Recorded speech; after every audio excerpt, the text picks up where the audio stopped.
Tapos na rin yung gawa nila dito sa hagdanan. Oh. Yan. Pwede na to weldingan dito sa forma ng pagkuan. Forma sa formworks.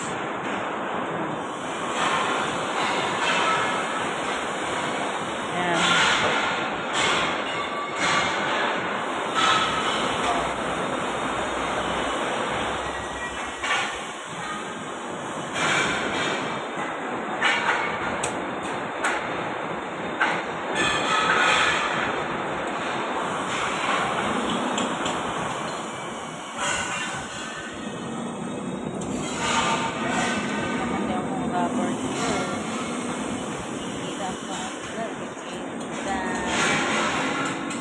Tapos na dito sa bakal-bakal nila sa hagdan.